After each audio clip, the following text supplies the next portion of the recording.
Who allowed you in here? That number is counted twice. It is listed as a liability, and again as a restructuring reserve. Were we about to pay this twice? It appears so.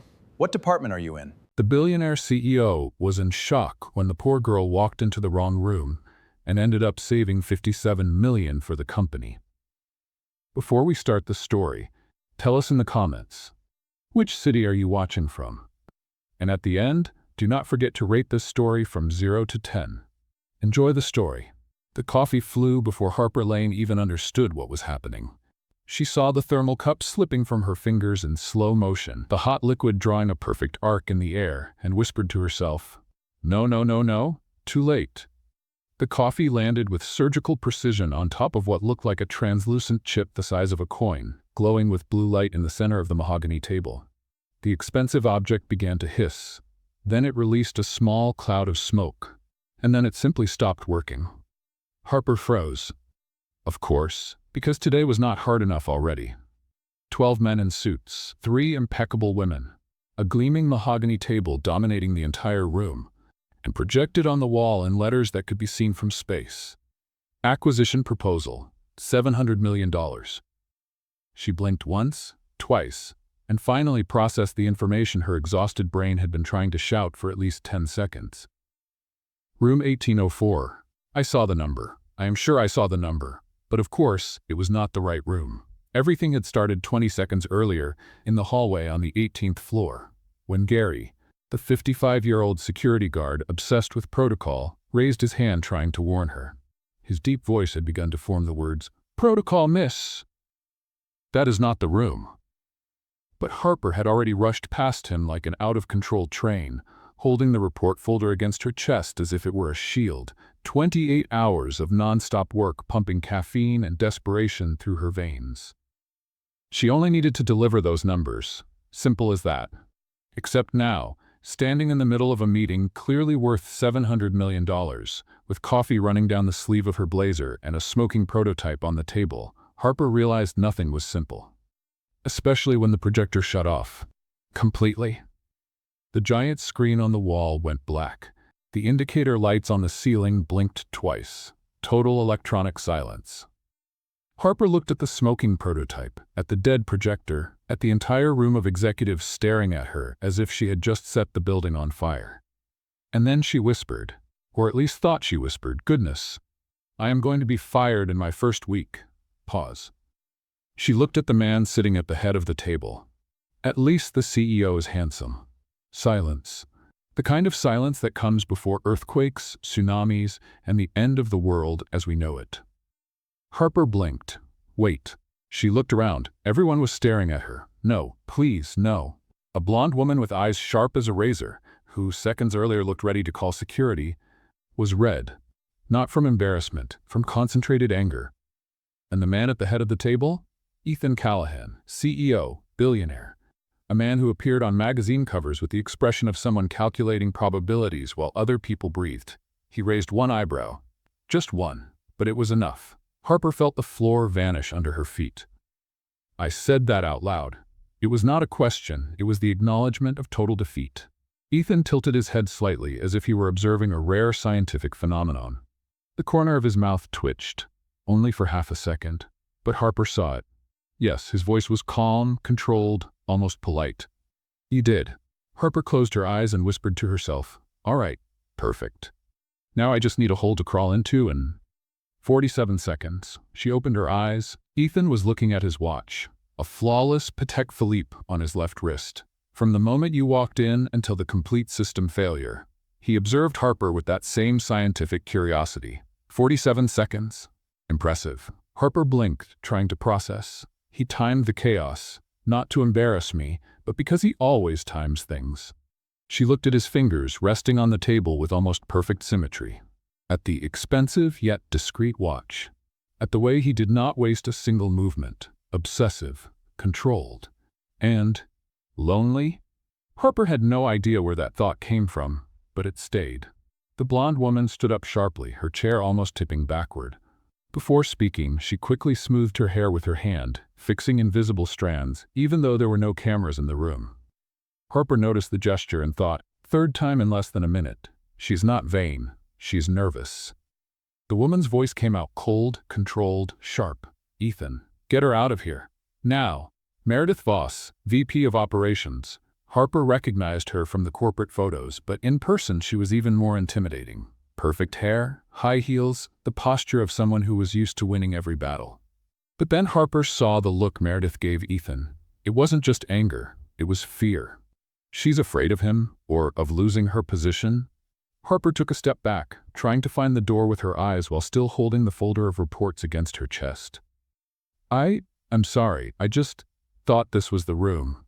She tried to wipe the coffee running down the sleeve of her blazer, but that only made the stain spread even more. Perfect. Now I'm an accidental barista. One of the investors, a man in his 60s, gray mustache, perfect tailored suit, let out an audible huff. This is unacceptable. Who is this person? Security. Meredith snapped her fingers toward the door, fixing her hair again without even noticing. That was when Gary took a step. But he was already 10 seconds late. Breathless. Red as a pepper. Miss, you can't. He stopped when he saw the scene. The coffee, the smoking prototype, the projector turned off. Harper in the middle of everything, looking like a deer frozen in headlights. Enter. And then, lower, almost to himself. Protocol. Harper closed her eyes. The voice echoed in her head like a sentence. That voice. From her former boss. The man who yelled during meetings, who tore reports in front of her, who insisted on saying out loud in front of the whole department, "You will never be good enough." And now here she was, proving he was right.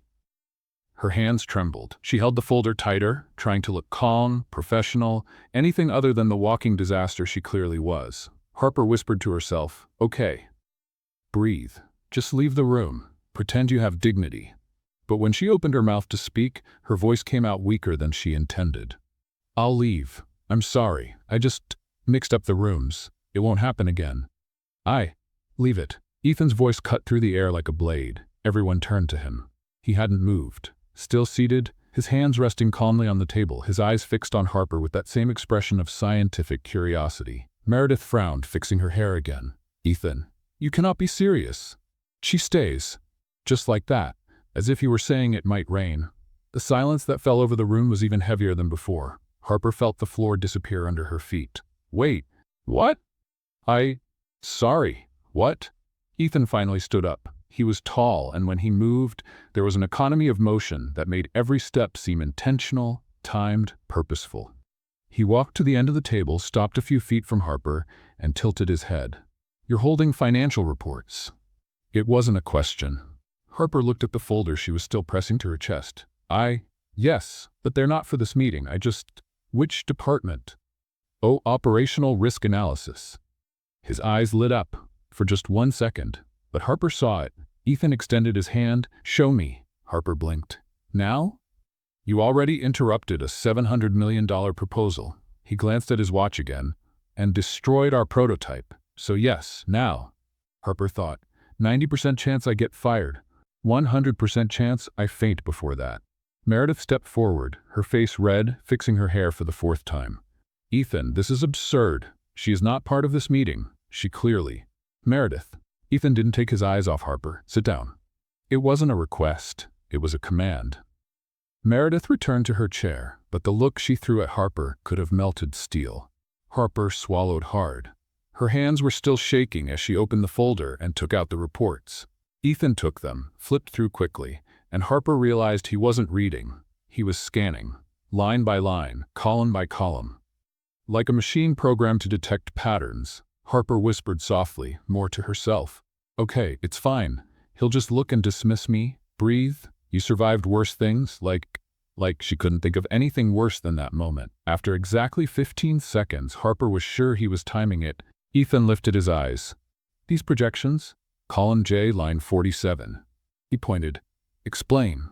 Harper looked. She felt her heart race. That was the mistake she had found 3 hours earlier. A comma error. Tiny, invisible to most people. But when projected over 5 years, it resulted in an $8 million difference. She took a deep breath. "Okay, you know this. You spent 3 hours on this. Don't ruin it now." There's an inconsistency in the accelerated depreciation margin. Someone used 2.8% instead of 2.08. It looks small, but over the full accounting cycle, it means the free cash projection is overstated by 8 million. Ethan finished for her. Harper blinked. Yes, he handed the reports back. And then he did the most unexpected thing in the world. He almost smiled. Almost. Just one corner of his mouth lifted half a centimeter, so fast Harper thought she imagined it. Ethan went back to his chair, sat down, laced his fingers on the desk and said, "You have 90 seconds. His voice was calm, but the weight of the words hit the room like a hammer. Explain the numbers, all of them. He looked at his watch. Starting now. Harper looked at the reports, then at him, then at the ceiling, and whispered, or tried to whisper, "All right, 90 seconds to prove I'm not a complete disaster." Pause, even though I am. Longer pause. She accidentally looked at Ethan. "But at least if I get fired, it'll be because of a handsome man. That should count for something, right?" Dead silence. Harper froze.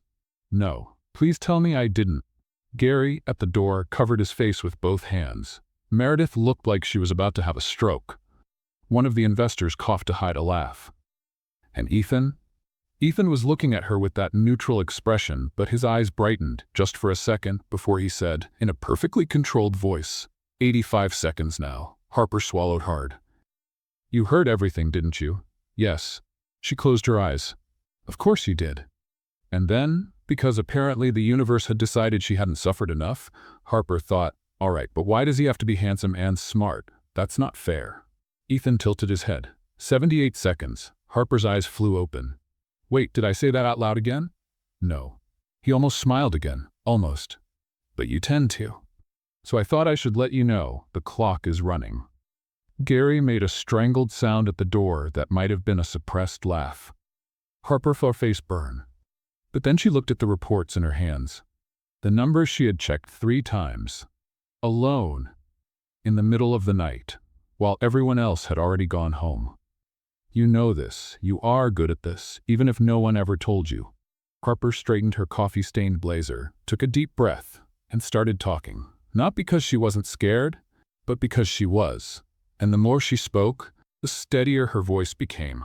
She explained the decimal error, then explained how it affected 3 other projections, then showed where the original calculation had failed, and finally presented the correction, complete with a built-in safety margin.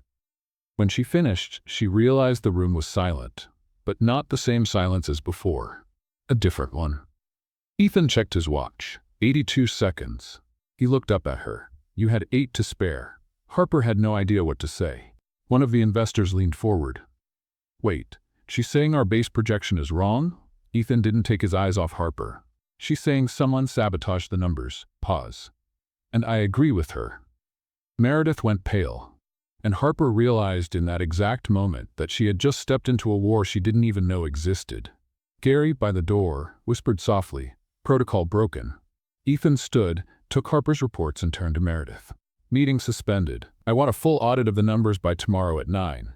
Meredith opened her mouth, adjusted her hair in frustration, and said, "Ethan, you can't seriously believe."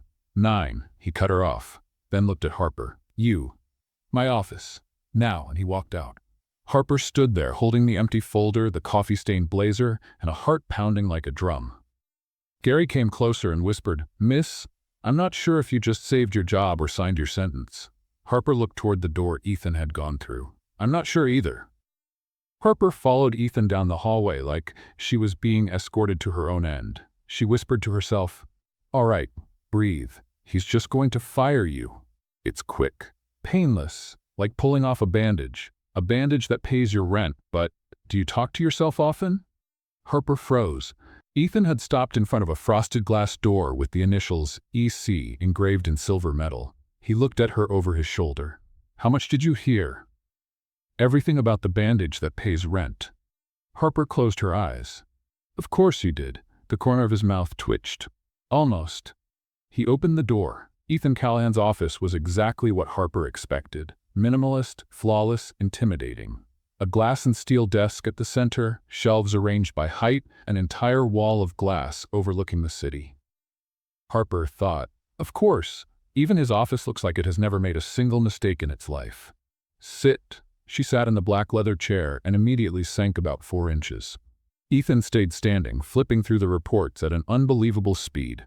Harper counted in her head. 12 seconds. 3 pages. He stopped on a specific one and looked at her. You found this mistake on your own? Yes. When? Yesterday, 3 in the morning. Ethan tilted his head. You were working at 3 in the morning? I can't sleep when there's a wrong number. It's like a mental itch. He studied her for a full 3 seconds. Harper felt her face heat up and accidentally spoke her thought out loud. Stop looking at me like that. You're doing that looking thing that makes my brain stop working in silence. The kind of silence that makes time stop. Harper blinked. I said that out loud. Yes, of course I did. The corner of Ethan's mouth twitched again. He placed the reports on the table. I need you to print the full analysis. He pointed at the printer in the corner. Harper looked at the printer as if it were a live bomb. Are you sure? It's just pressing print. You don't understand. Printers hate me, all of them. It's personal. Ethan raised an eyebrow. Print. Harper stood slowly, walked toward the printer like she was approaching a wild animal, and whispered, Okay, printer, I know we don't know each other, but today has been tough for everyone. So, truce? She pressed the button. The printer purred, started printing. A sheet came out. Perfect. Harper smiled. See? All it needed was mutual resp. The printer jammed, made a sound like a possessed coffee grinder, and then exploded paper across the room. Sheets flew everywhere, raining over Ethan's desk, over Harper, over the spotless floor, over everything. Harper froze in the middle of the paper blizzard. I told you it was personal. Ethan looked around at the falling paper. One sheet landed on his coffee, another on the keyboard, another on his perfectly tailored suit. He picked up the sheet from his coffee, shook off the drops, and read it. This is the merger contract for the European subsidiary. I know. It's upside down. Harper looked up at the ceiling. Of course it is. Ethan checked his watch. 3 seconds, from the command to the catastrophic failure. He looked at her, eyes bright. New record.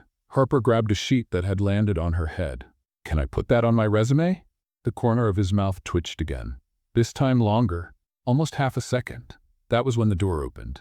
Gary stepped in, stopped and looked around. Paper on the floor, paper on the desk, paper still floating in the air. He looked at Harper, looked at Ethan, looked at the printer, now quiet but still making a threatening hum.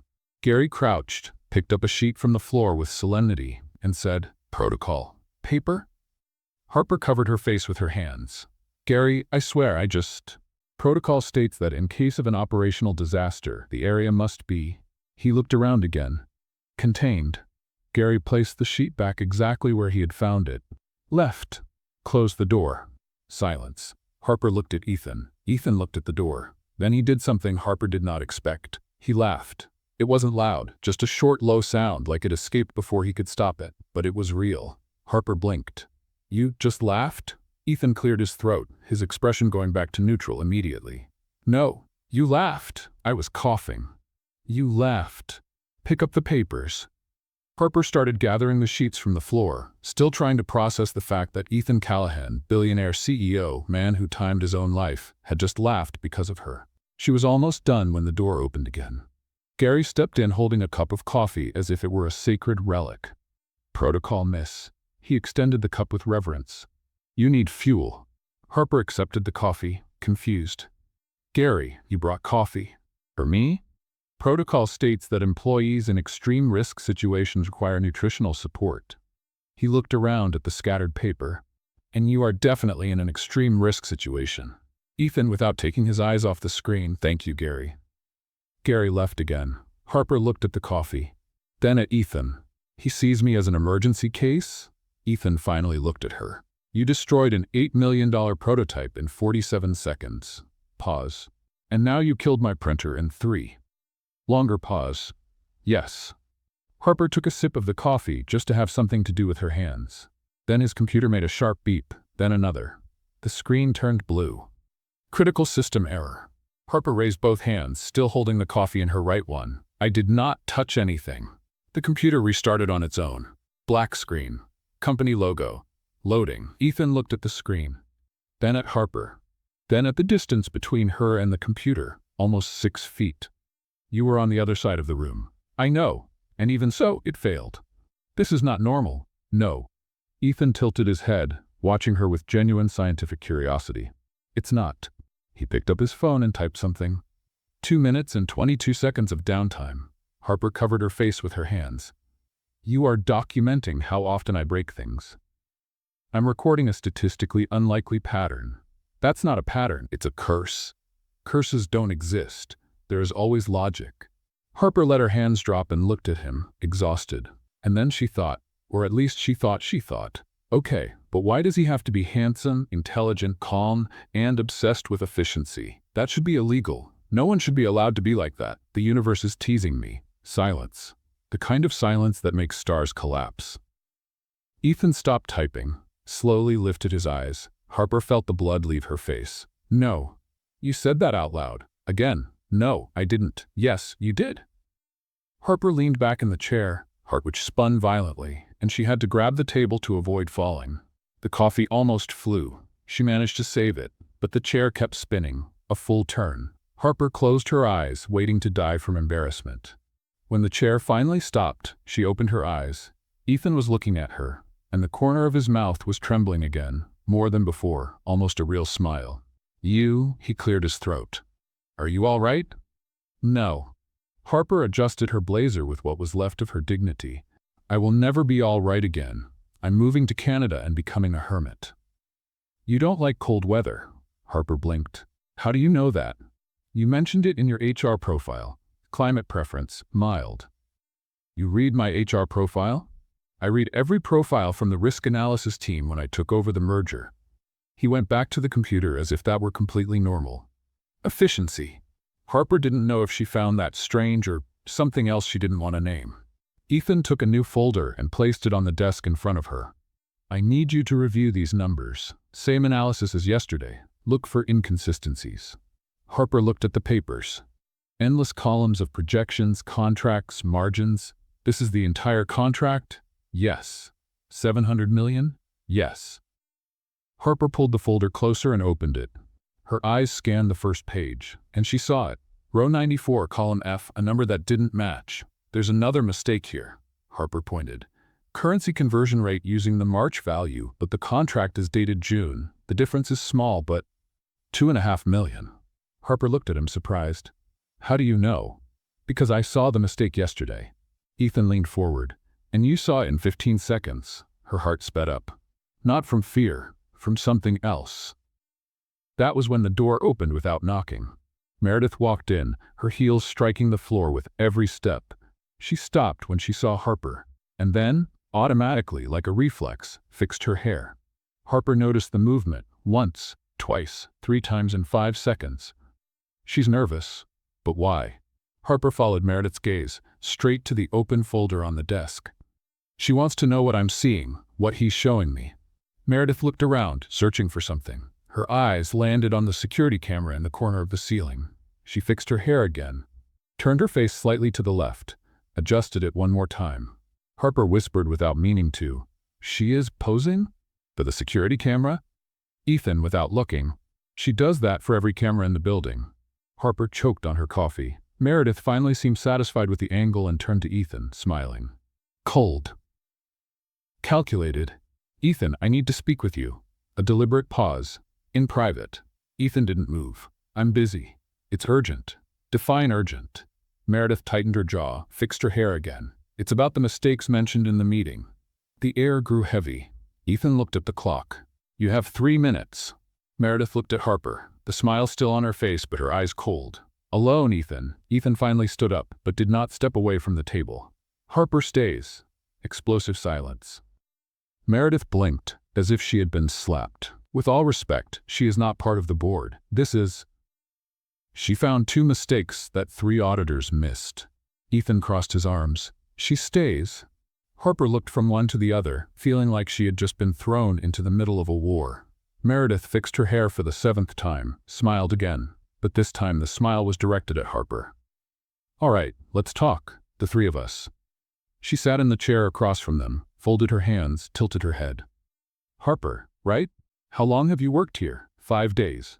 5 days, Meredith repeated, tasting the word. And you are already reviewing $700 million contracts. That is fast. Trap. She is setting a trap. I was doing my job. Your job, of course. Meredith leaned forward. And you are loyal to the company, right? To the values, the processes, the hierarchy? Harper took a deep breath. Do not ruin this. Do not ruin this. But the voice in her head, that voice from her previous boss, whispered, you always ruin everything. Harper closed her eyes tightly. Not this time. She looked straight at Meredith. I am loyal to the truth, to the correct numbers, no matter who made the mistake. Meredith's smile faltered. Ethan, still standing, looked at Harper. His eyes glimmered. Meredith stood up, fixing her hair one last time. We need to talk, Ethan. Seriously. Alone. Ethan checked his watch. Your 3 minutes are over. Pause. Door. Now. Meredith went pale. She opened her mouth, closed it, adjusted her hair, and left. The door closed with a soft click. Harper released the breath she was holding. I just made a lifelong enemy, right? Ethan sat back down. You just made a choice. He looked at her. And it was the right one. Harper felt something tighten in her chest. She picked up the pen. Let's review the numbers, and they began to work. Harper did not sleep. She had tried. Lay down at 11, stared at the ceiling until midnight, gave up at 1 in the morning and went back to her laptop. Because something was wrong with those numbers. She knew it. She felt it in her spine, in her stomach, in every cell of her body screaming. This does not add up. Someone changed this. At 5 in the morning, she found it. At 5:15, she was in the shower. At 6, she was leaving home. At 6:45, she was standing in front of Callahan Industries, holding a flash drive as if it were evidence from a crime. Which technically it was.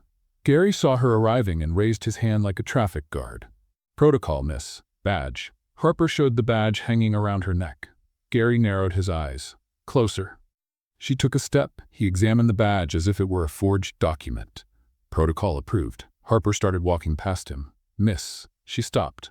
Badge again. Secondary check. Gary, you just saw? Protocol. Harper sighed and showed the badge again. Gary pulled a small flashlight from his pocket, lit the photo, compared it to her face, and nodded. You may go in. She took 3 steps. Miss. Harper turned, exasperated. Gary, tertiary check. He pointed at the badge. It is the regulation. Harper showed the badge for the 3rd time. Gary observed it for a full 5 seconds. Protocol complete. Have a good day. Harper whispered as she walked into the elevator. He saw me 3 times. I have worked here for 5 days and he acts like I am a CIA infiltrator. The elevator doors began to close. A hand held them. Ethan stepped in. He looked at her. You were talking to yourself again? Harper froze. How much did you hear? Everything about the CIA. Of course. Of course you did. The elevator went up in silence for 3 floors. Harper looked at his reflection in the polished metal wall. Perfect suit. Perfect posture. Looking at his phone with the same intensity other people reserve for life or death situations. She thought, how does someone stay this put together at 7 in the morning? Does he sleep in his suit? Does he sleep at all? Or does he just go into standby mode like a computer? Silence. The kind of silence that makes time stop and the universe laugh at you. Ethan lifted his eyes from the phone. I sleep. 6 hours. Timed.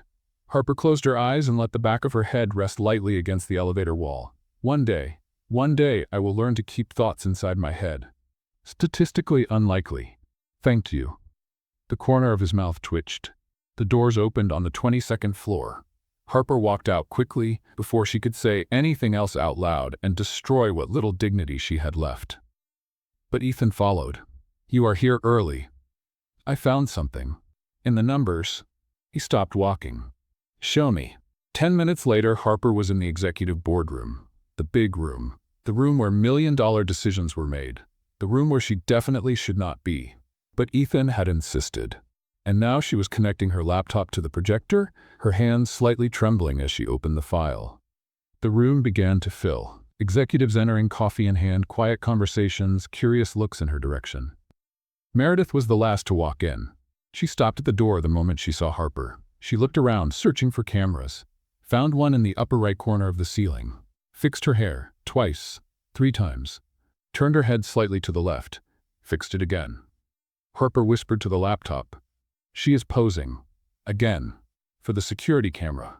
The laptop made a sharp beep. The screen flickered. Error. Device not detected. Harper checked the cable. Connected. Checked the laptop. On. No, not now. Please.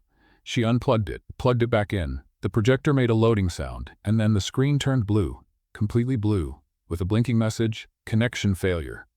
Harper whispered to the projector, "Okay, I know we don't know each other, but I need you to work. Just today. Just this once. I promise I will never touch you again." The projector buzzed, the screen flickered, and then it came back, working. Harper smiled. "See, you just needed." The image appeared, upside down, completely inverted. Harper looked at the ceiling. Of course it would. Someone at the table coughed to hide a laugh. Ethan, sitting at the head of the table, checked his watch. 17 seconds. From the start of the presentation to a system failure. He looked at her. "You're improving." "That's not improvement. It's—" Harper tried to stand up to adjust the cable, but the swivel chair had other plans. It spun. Fast. A full turn. Harper tried to grab the table but missed, and the chair kept spinning, now faster, and she could only think, "This is my life now. I'm going to die of dizziness in a board meeting."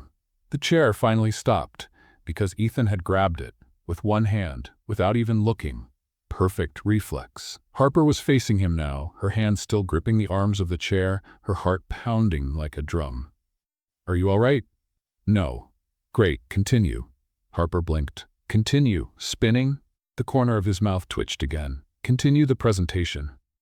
He released the chair. Harper stood up, slowly, carefully, as if the chair might attack again, and walked to the projector.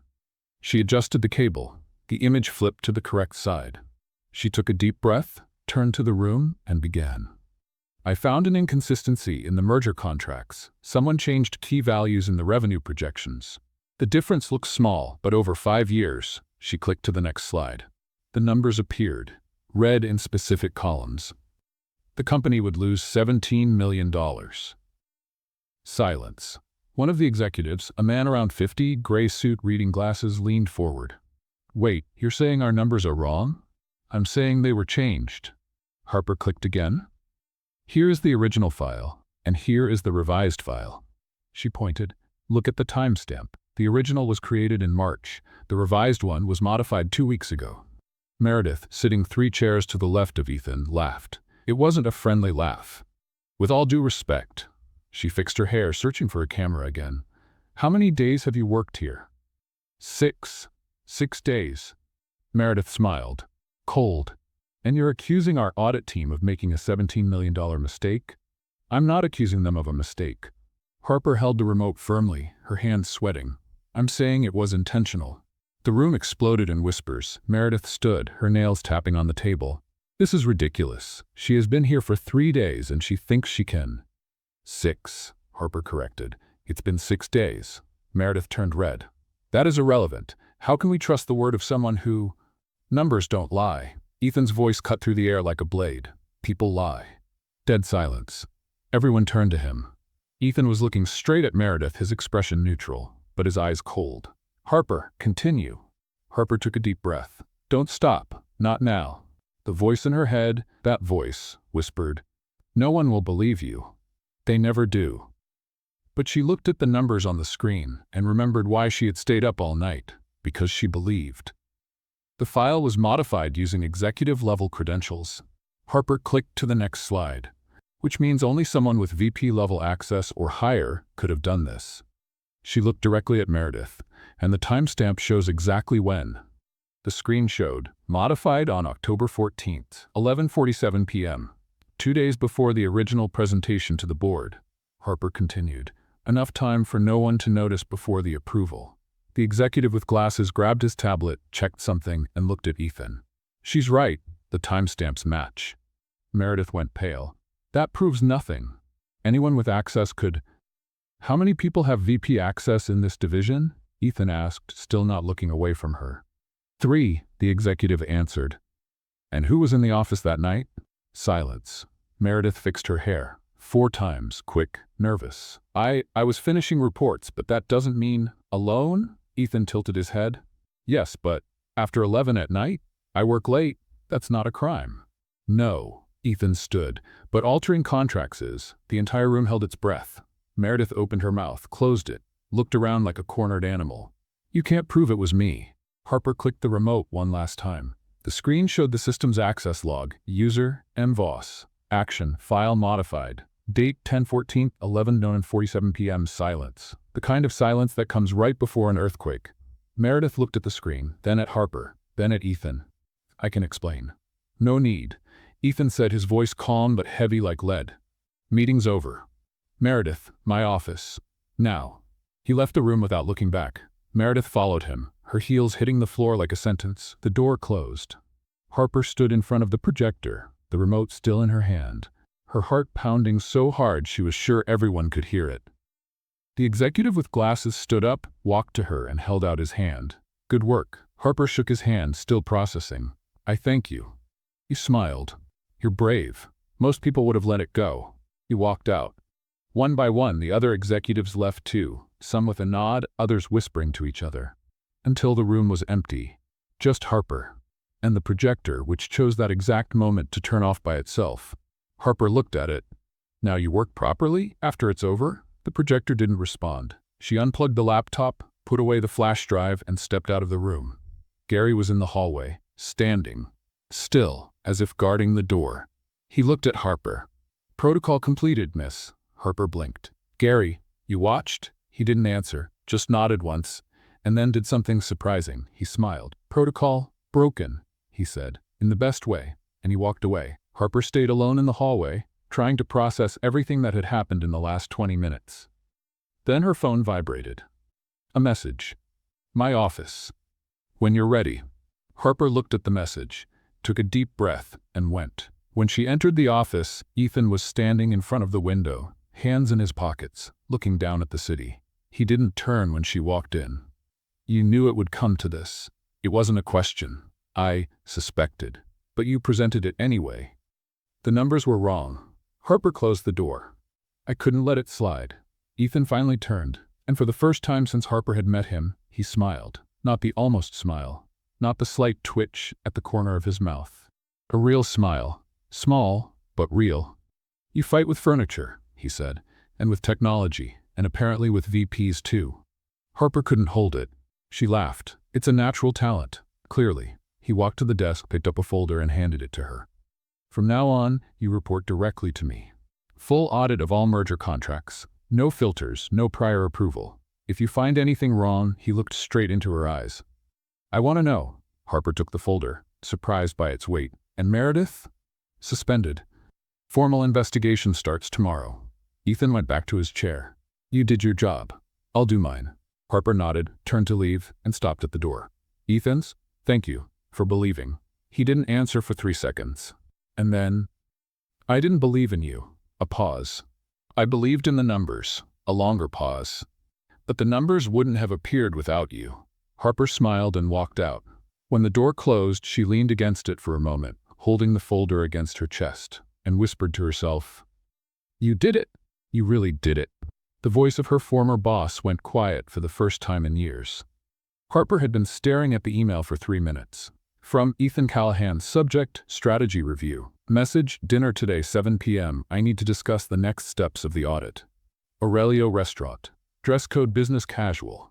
She read it again and again, then whispered to the laptop. This is work, it's just work. A work dinner. People do that, it's normal. The laptop beeped, the screen flickered. Harper raised her hands. I didn't even touch you. The screen went back to normal. She looked around the empty office. It was past 6. And took a deep breath. Okay. Work dinner. Professional. You can be professional for 2 hours. Pause. Who am I trying to fool? At 7:15, Harper was standing in front of the women's bathroom mirror on the 18th floor, trying to decide if the blazer was too formal or too casual or just too much. The door opened. A woman from accounting walked in, looked at Harper, and smiled.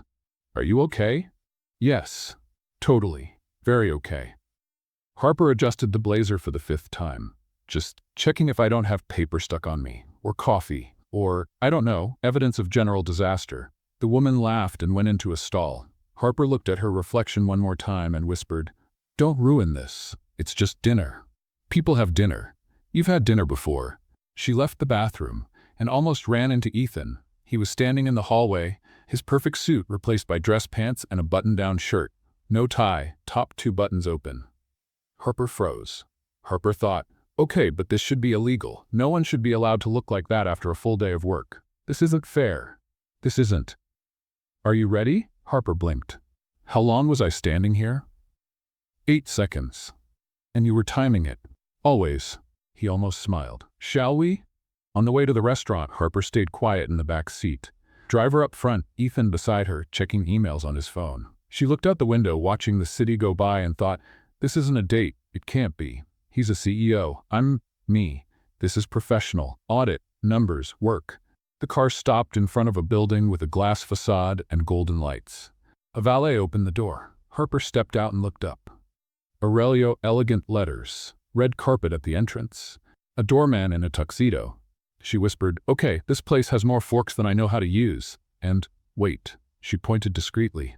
Isn't that the governor? Silence.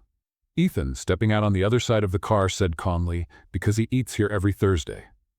Harper closed her eyes. I said that out loud again. Yes, of course I did. A familiar voice echoed on the sidewalk. Protocol, miss. Harper turned. Gary was standing about 10 feet away. In a suit, tie, trying and failing to look casual. Gary, Harper stepped toward him. What are you doing here? Executive security protocol, Gary said, completely serious. When the CEO leaves the building after business hours, security must supervise the perimeter. Ethan approached. Gary, I didn't request an escort. Protocol does not need to be requested, sir. Gary scanned the area like he was checking for invisible threats. It simply exists. He nodded to Harper. Have a good evening, miss, and disappeared around the corner. Harper looked at Ethan. He's going to stay out there all night, isn't he? Probably. Is this normal? With Gary? Ethan headed toward the entrance. Yes, the inside of the restaurant was even more intimidating than the outside. Crystal chandeliers, tables with white linens, waiters moving in perfect sync, and an elegant silence that made Harper feel like any sound above a whisper might be a crime. The maitre led them to a corner table, private, with a view of the city through floor-to-ceiling windows. Harper sat and immediately dropped the napkin. It fell to the floor. She bent to pick it up. Hit her head on the table. The napkin rolled under the chair. She bent again. Got it. Stood up. And saw Ethan watching her with that neutral expression that meant he was trying very hard not to laugh. Harper set the napkin on her lap with what little dignity she had left. I have functional motor skills, I swear. Clearly.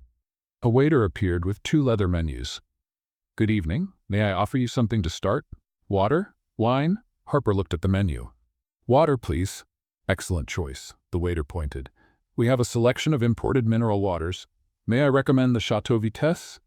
Yes, perfect, Harper said, not really processing anything. The waiter nodded and left. Ethan tilted his head. You just ordered the $800 water. Harper froze. I'm sorry? Chateau Vitesse, bottled in 1923. $800 a bottle. I asked for water. Technically, you did. Harper buried her face in her hands. I'm going to be fired for ordering water that's too expensive. You won't. The corner of his mouth twitched. I'll pay. That does not help. The waiter returned with an ornate glass bottle and 2 crystal glasses. He served it with full ceremony. Harper picked up the glass, took a sip and said, it tastes like regular water. Ethan almost laughed. Almost. $800 of regular water. Harper set the glass down carefully as if it were explosive. Ethan opened the menu, scanned quickly, and closed it. How long will you take to choose? I just opened it. He glanced at his watch. Harper stared at him. You're not. I am. You are not timing me picking food. Why not? I time everything. That is deeply strange. It's efficient. Harper looked at the menu with renewed determination. She read the first option, then the second. All of them had French names and descriptions that sounded like poetry. She whispered, I don't know what bouquet de légumes sous vide avec émulsion de truffe is. Vegetables steamed with truffle sauce. Why don't they just write that? Because it wouldn't be elegant. Harper chose something that seemed safe. Mushroom risotto, and closed the menu. Ethan checked his watch. 2 minutes and 18 seconds. You really timed it. I warned you I would. The corner of his mouth twitched again. Harper reached for the napkin just to keep her hands busy, and it slipped. Straight onto the tasting plate the waiter had just placed on the table, 6 small appetizer portions arranged artistically. The napkin landed on top of something that looked like caviar. Harper looked. The waiter looked. Ethan looked. "Maybe they'll bring 5. Harper said, without taking her eyes off the ruined plate. "And a helmet." The waiter, professional to the core, simply smiled. "Certainly, miss. I'll bring another plate right away." He left. Harper looked at Ethan. "I destroyed $100 caviar with a napkin. Probably 150. That doesn't help." Ethan finally laughed. Not just the almost laugh, a real one. Quiet but real. "You have a unique talent for chaos." "I know." Harper threw her hands up. "I don't understand. I just exist and things break." "I noticed." "Then why did you bring me here? To a place with governors and $800 water and plates that cost more than my rent?" Ethan stopped laughing. His expression turned serious, but not cold. "Something else. Because I wanted to." Silence. The kind of silence that makes the whole restaurant disappear. Harper blinked. "This isn't a work dinner, is it?" "No. Since the beginning?" "Since the beginning." Harper felt the floor disappear under her feet. "I don't. Why?" Ethan leaned forward just slightly. "Because in the last 6 days, you have done more in 15 minutes than most people do in months. Because you faced printers as if they were dragons. Because you had the courage to expose a VP in front of the entire board." A pause. "And because when you are nervous, you talk to inanimate objects." Harper couldn't hold it. She laughed. "You brought me here because I fight with printers?" "Among other things." The waiter returned with new plates, untouched, perfect. And the dinner truly began. Between risottos and conversations about financial projections that turned into personal stories, Harper felt something shift. Ethan talked about family pressure, about expectations, about taking over the company at 28 and never stopping since then. And then he said, in a low voice, looking at the city outside, "Success is loud. Meetings, phone calls, million-dollar decisions. But when the noise ends," he looked at her, "my life becomes very quiet." Harper felt something tighten in her chest. The voice in her head whispered, "He's being kind. He doesn't know who you really are when he finds out." "You don't really know me yet," Harper said. Ethan tilted his head. "I know you stayed up until 5 in the morning because you couldn't let an error pass. I know you faced technology like a warrior, and I know you showed courage most people don't have." A pause. "I know enough." Harper opened her mouth to respond, but before she could, Ethan's phone vibrated. Once, twice, 3 times. He looked at the screen, his jaw tightened. "Sorry." He put the phone on silent, but Harper had seen the name on the display. Meredith Voss, and the messages. "Urgent, I need to talk now. You cannot ignore this." "She still has your number?" Harper asked. "She is still a VP, technically, until the investigation is over." "And you think she will accept that?" Ethan looked at Harper. "No."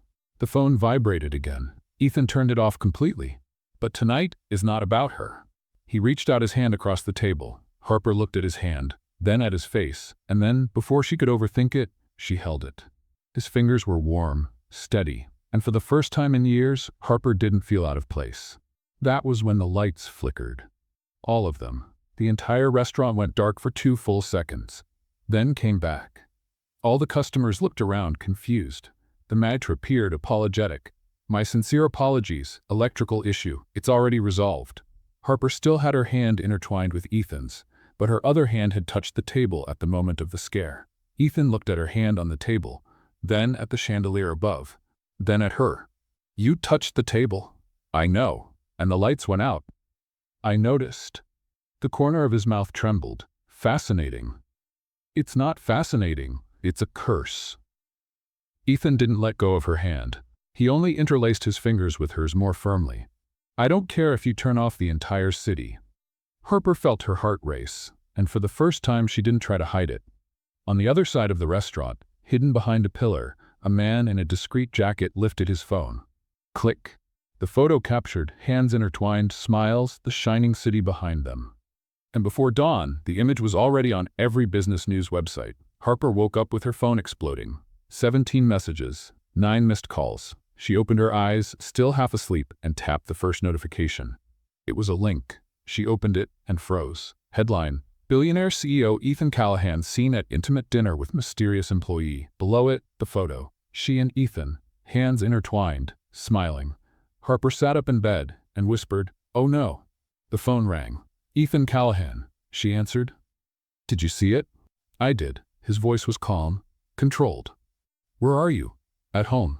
Why? Stay there, I'm coming. Ethan, wait. But he had already hung up. Harper looked at the photo again and realized everything had changed.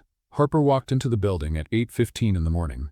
37 people turned to look. She counted, not because she wanted to, but because it was impossible not to notice the stares, the whispers, the cell phones discreetly pointed in her direction. The photo had gone viral. Completely. All the business news sites, all the corporate social media pages, even the printed newspaper someone was reading at reception had the headline, "Billionaire CEO seen at intimate dinner with mysterious employee." And right below it, the photo. She and Ethan, hands intertwined, smiling as if the rest of the world did not exist. Harper adjusted the strap of her bag on her shoulder and walked toward the elevators, trying to look more confident than she felt. Gary was at his post as always, but when Harper showed her badge, he did something different. He nodded, just once, quietly, and whispered, "Protocol and courage, miss." Harper blinked.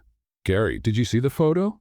He did not answer. He only held the door open for her with a solemnity that made Harper feel as if she were stepping onto a battlefield, which technically she was. The elevator was empty when she entered.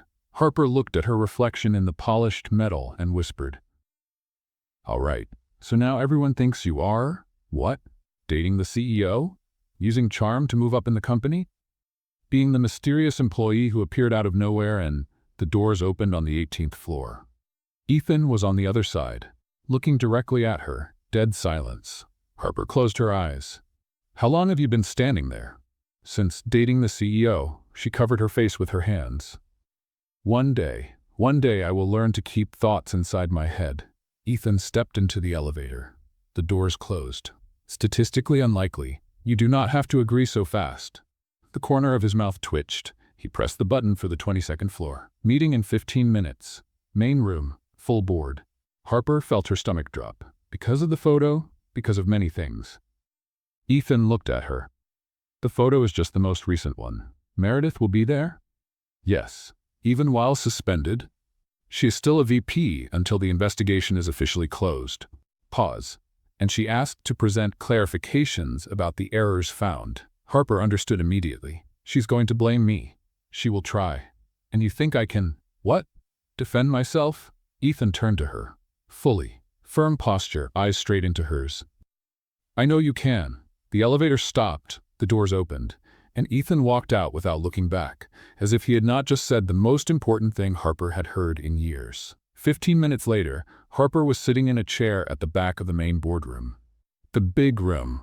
The one where decisions worth hundreds of millions were made. 28 executives, 3 board members, and at the center of everything, Meredith Voss, standing in front of the projector, wearing a flawless suit and a smile that did not reach her eyes.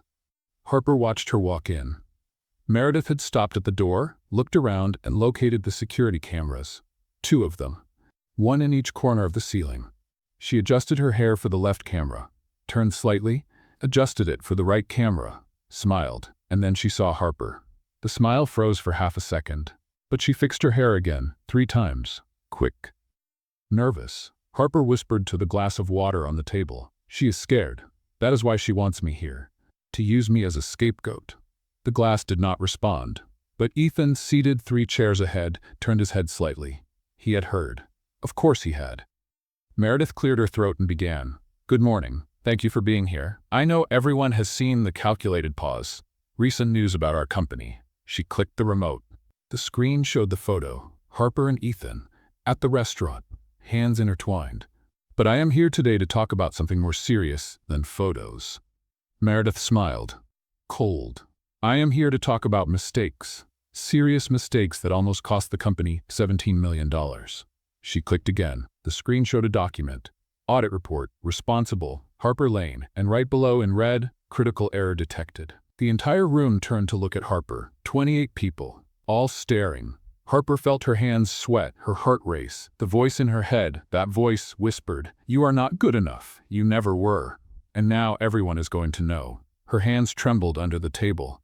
But then she looked at the numbers on the screen, and she saw. That was not her mistake. It was manipulation. Again. Harper took a deep breath.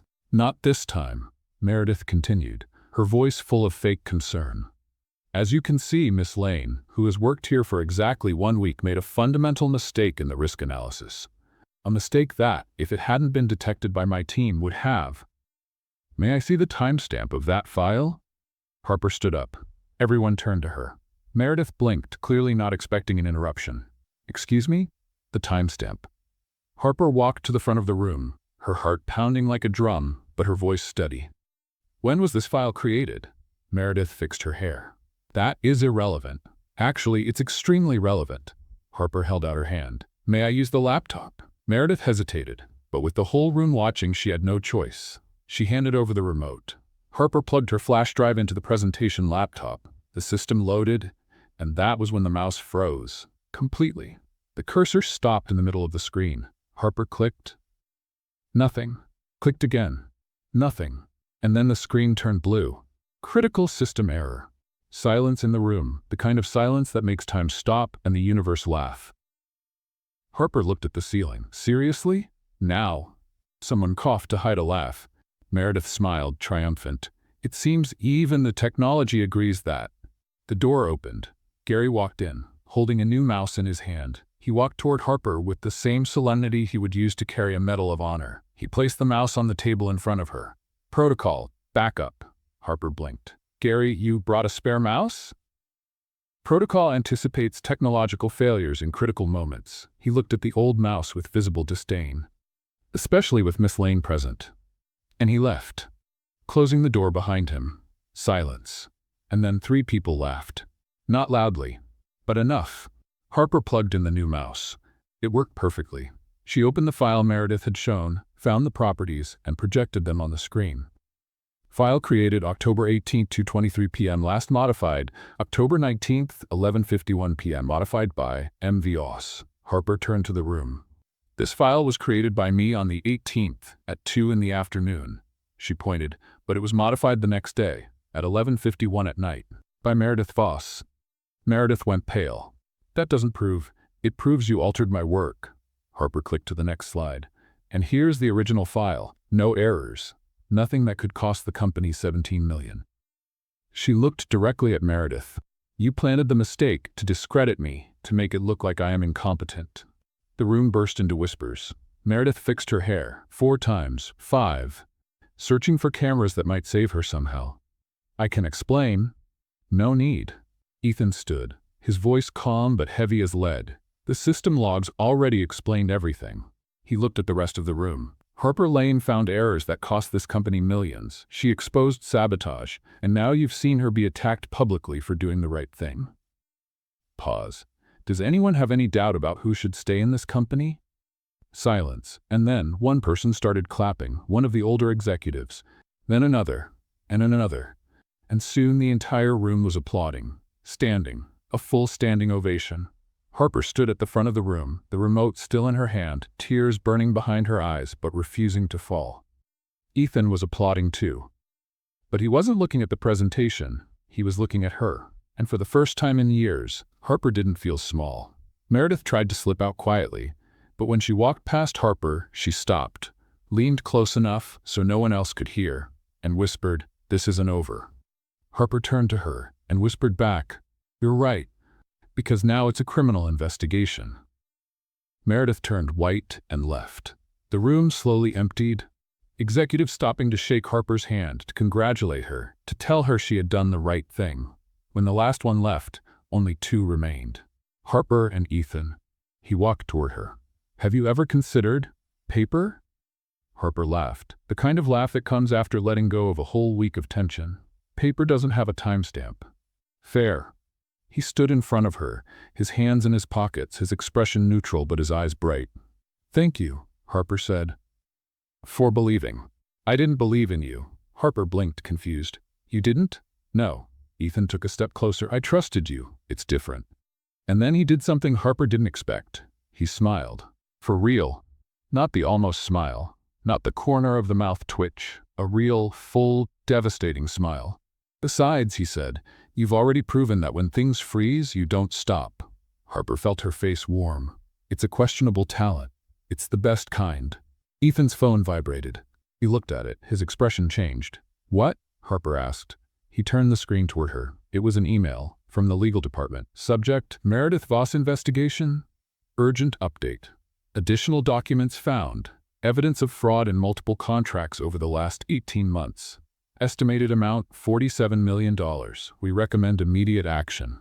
Harper read it twice. 47 million? She wasn't just sabotaging you, Ethan said, his jaw tight. She had been stealing from the company for more than a year. And no one noticed? Until you showed up. He put his phone away and spilled coffee on the most expensive prototype in the building. Harper couldn't hold it. She laughed, and Ethan did too. And for the first time since she woke up to her phone exploding with the viral photo, Harper felt light. That was when the door opened. Gary, standing there, serious. "Protocol, sir." "Security needs authorization to escort Ms. Voss out of the building." Ethan nodded. "Authorized." Gary left. Harper looked at Ethan. "She's going to be arrested?" "Probably. Because of me. Because of her." Ethan corrected. "You only turned on the light. She chose to walk in the dark." Harper nodded, processing. And then whispered, "I need a coffee. A very large coffee." "I agree." They left the room together, and when they passed the reception on the 18th floor, Harper saw it. The photo, printed, pinned to the company bulletin board. But this time there was a handwritten caption underneath. "Congratulations, Harper. You saved the company." And at least 15 signatures. Harper stopped, looked, and felt the tears finally fall. But this time they were different. Ethan stood beside her, silent. After a moment he said, "Do you still think you don't belong here?" Harper looked at the photo, at the names, at the people who had stopped to write something kind. "I don't know, I know," Ethan said. "You belong." And then he held out his hand. Harper looked at it, then at him, and took it. In front of everyone walking by, in front of the cameras, in front of the whole company. And for the first time in years, Harper wasn't afraid of being seen. 9:47 at night. Harper looked at the clock in the corner of her laptop screen and whispered, "How is it only 9:47? I swear a whole year has passed since this morning." She was in Ethan's office again, but this time it was different. It wasn't an audit, it wasn't an investigation, it wasn't work technically. It was just the two of them. Cold coffee, stacks of documents, and a comfortable silence Harper didn't know was possible with another person. Ethan was on the other side of the desk, reading something on the tablet, his tie loosened, the sleeves of his shirt rolled up to his elbows. Harper thought, this should be illegal. No one should look like this after a day that started with public accusations and ended with a $47 million fraud being exposed. Ethan looked up. "Are you all right?" Harper blinked. "How much did you hear?" "Everything about being illegal." She covered her face with her hands. "I will learn, one day. Statistically unlikely. You don't have to agree." The corner of his mouth twitched. He set the tablet on the desk and looked out at the city, the lights of Manhattan shining like a constellation on the ground. "My father took over this company at 30. His voice was low, different. Turned it into an empire in 10. When he handed it to me, I was 28. Everyone expected me to fail." Harper stopped typing. Ethan continued, still looking at the window. "So I worked 16 hours a day, 7 days a week, 5 straight years." He turned to her. And it worked. The company grew, the numbers went up, everyone stopped doubting. Harper saw something in his eyes she had never seen before. Real exhaustion, deep exhaustion. But in the middle of all that, I forgot how to be a person. Ethan gave a half-sad smile. "I know how to handle $700 million mergers. I can read balance sheets in 3 languages. I can measure efficiency down to the second." Pause. "But I don't know how to do this," Harper whispered. "This?" Ethan looked straight at her. "Feel something real." The air between them grew heavy, not in a bad way, in a way that made Harper's heart beat so hard she thought he could hear it. She opened her mouth to respond. But before she could, Ethan's phone rang. He answered. "Callahan." Pause. "When?" Longer pause. "Understood. Thank you." He hung up. Looked at Harper. "The investigation on Meredith is finished. Legal recommended criminal charges." "That's good, right?" "Yes." He stood. "I need to sign some documents in the legal department. Come with me?" Harper looked at the laptop. "I still have 3 reports to finish before. They can wait." Ethan held out his hand.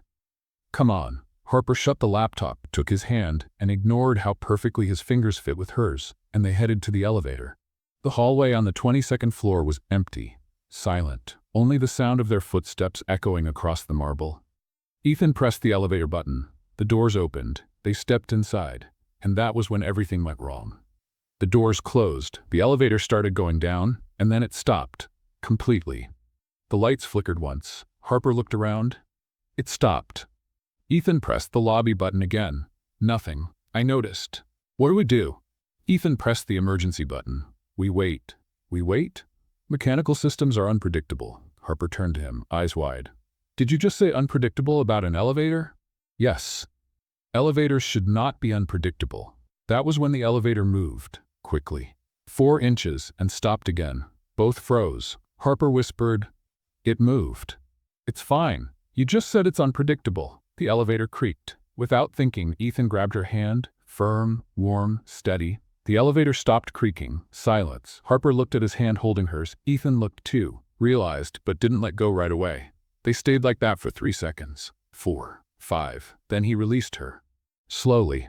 Harper tried not to look disappointed. "Thank you for not letting me fall with you." The corner of his mouth twitched. "You're welcome." A muffled voice came from outside.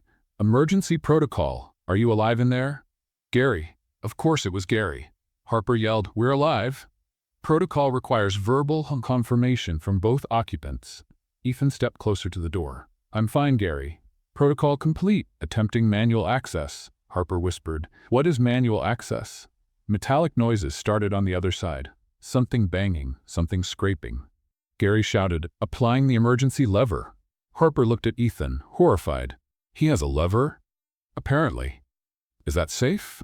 "Probably not."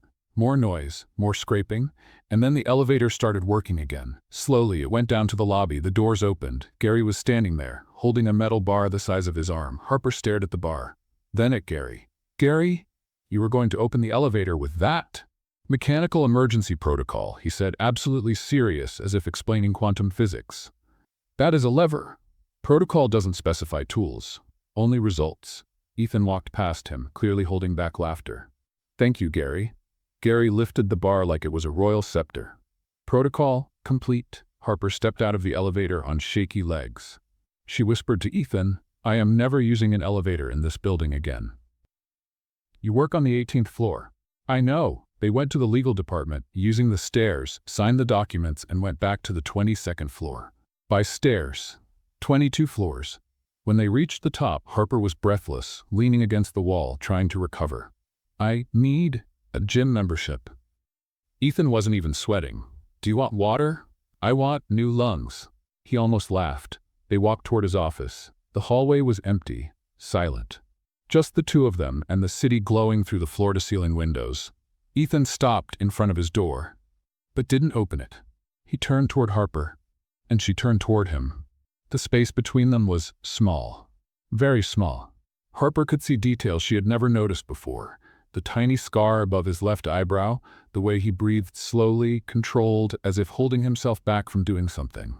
He leaned in, just an inch, but enough to make Harper's heart stop. "Ethan," she whispered. "Yes." "I don't know if..." The office door slammed open, hard, violent. They jumped apart instantly. Meredith stood there, hair messy, makeup smudged, eyes red, but straightening her hair as soon as she saw the security camera in the corner. "Harper, how did you get into the building?" Meredith laughed. It wasn't a pleasant sound. It was the sound of someone who had lost everything and had nothing left to lose.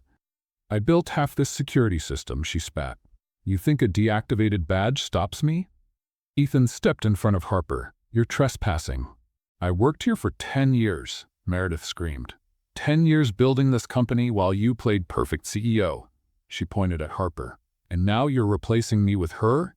Someone who's been here 1 week?" "You replaced yourself," Ethan said, his voice calm but sharp, "when you decided to steal 47 million. Meredith stepped closer, her eyes shining with something dangerous. "You think this is over?" She laughed again. "The Meridian Tech contract. You think they'll sign after they find out the VP responsible for due diligence was stealing?" Ethan went pale. "How do you know about Meridian?" "Because I negotiated half of that contract." Meredith fixed her hair again, frantically. And now they're threatening to pull $350 million because they don't trust the company anymore. Harper felt the ground disappear. $350 million. If Meridian Tech pulled the contract, the company wouldn't just lose the money, it would lose credibility. Market trust, investors, everything. Meredith smiled, cruel, triumphant. So enjoy explaining to the board how a merger that I spent 18 months building collapsed in 1 week because of the two of you. She turned to leave, but stopped at the door. Oh, and Harper? Meredith looked over her shoulder. Good luck convincing them you're not just the CEO's little girlfriend who ruined my career out of jealousy. And she left. The door closed. Silence. Harper felt her legs weaken. $350 million, all her fault. If she hadn't found the fraud, if she hadn't exposed Meredith, if she had stayed quiet, the voice in her head whispered, "You ruined everything, as always." Harper? She blinked. Ethan was standing in front of her, his hands on her shoulders. Breathe. I destroyed $350 million. No, he said firmly. Meredith destroyed it. You only turned on the light. But if you hadn't, the fraud would have continued, and eventually it would have destroyed the company for real. Ethan held her face gently with both hands. You saved this company, you didn't destroy it. Harper felt tears burning. And if Meridian pulls the contract, Ethan looked straight into her eyes, then we'll convince them not to. How? By going there. He picked up his phone, checked something. Meeting scheduled for tomorrow, Boston, 9 in the morning. Harper blinked. They're deciding tomorrow? Yes. Silence. Then Ethan said, Will you come with me? Harper felt her heart race. To Boston? You found the fraud, you exposed everything. He stepped a little closer. If anyone can convince them this company is still worth $350 million, it's you. Harper looked at him, at the man who believed in her when no one else did, who defended her publicly, who held her hand in the elevator without thinking twice. And she whispered, I don't know if I can do it. I know. Ethan said without hesitation, You can. A pause. Flight leaves at 6 in the morning. Harper took a deep breath and nodded. Okay, I'll go. Ethan smiled, not the almost smile, a real one, relieved, genuine. Thank you. Harper grabbed her bag, still processing everything. $350 million, Boston, tomorrow. She turned to leave, but stopped at the door. Ethan? Yes. About earlier, in the hallway, he looked at her, waiting. Harper opened her mouth, closed it. She didn't know what to say, so she simply said, We need to save this contract first. Ethan nodded, slowly. Yes. We do. But the way he looked at her said, But after that, and Harper left before she could change her mind about anything. When she got home, it was already past midnight. She tossed her bag on the couch, fell onto the bed and stared at the ceiling. 6 in the morning. Boston. $350 million. And Ethan, she whispered to the ceiling, What are you doing, Harper? The ceiling didn't answer. But her heart did, and she didn't like the answer, because it meant this had stopped being just work a long time ago. Harper woke up to the alarm ringing at 4:30 in the morning. 4 hours of sleep. She stared at the ceiling and whispered, You can do this. $350 million. Boston. Investors, no pressure. A pause. Who am I trying to fool? At 5:40 she was at the airport. Ethan was already waiting at the gate. Flawless suit, coffee in hand, looking at his phone with the kind of intensity that made it seem like he was solving a nuclear crisis. Harper walked toward him, pulling her rolling suitcase that made an annoying clicking sound every 2 meters. Did you sleep? Ethan asked without looking up from the screen. Define sleep. He finally looked at her, and the corner of his mouth trembled. You have. He pointed at her hair. Harper reached up and felt it, a hairpin still stuck. Crooked, she pulled it out. 4 hours of sleep. That's my limit for being functional. Interesting, mine is 5. Are you competing with me in sleep deprivation? Always. Harper couldn't help laughing. The flight was calm, quiet. Ethan working on his laptop, Harper reviewing numbers on the tablet. But with every small turbulence, she felt his hand move slightly, as if he were about to hold hers again. But he never did, and Harper didn't know if she felt relieved or disappointed. They landed in Boston at 8:20. The driver was waiting, and when Harper stepped out of the car in front of the hotel, she saw him. Gary, standing at the entrance, in a suit, military posture. Harper froze. You brought Gary? Ethan took her suitcase from the trunk. Protocol. Protocol. Gary approached. Miss Lane. Mr. Callahan. He nodded. Executive security protocol in external territory requires the presence of... Gary. Harper looked around. This is a 5-star hotel. Protocol does not take vacations, miss. Ethan walked past them, clearly holding back a laugh. Harper whispered to Gary. You came from New York just to stand at the hotel entrance? No, miss. Gary adjusted his tie. I will also check the perimeter, emergency exits, and evacuation routes. Why? Protocol. Harper gave up. The meeting was at 9.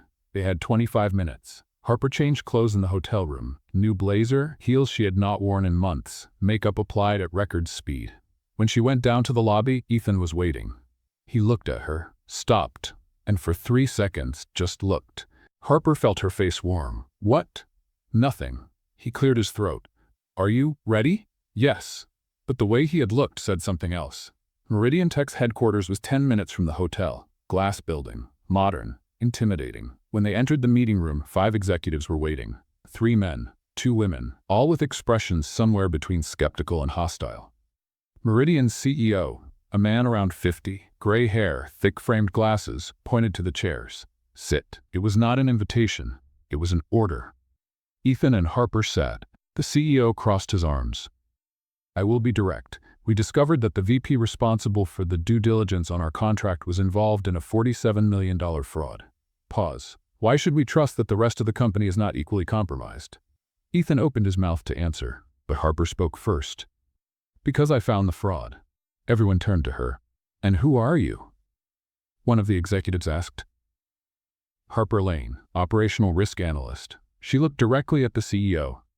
I have worked at the company for 2 weeks, and in those 2 weeks, I found errors that 3 auditors with 10 years of experience did not see. The CEO tilted his head. And that is supposed to impress us? No, Harper said. It is supposed to show that the company is willing to expose its own mistakes, even when it hurts, even when it costs a lot. Silence. Ethan looked at her with something that seemed like pride. One of the executives leaned forward. Show the data. Harper connected her laptop to the projector. The screen lit up, and that was when her heel broke. It did not crack, it did not bend, it broke completely. Harper felt her foot slip, her balance disappear, and before she could process anything, the shoe fell.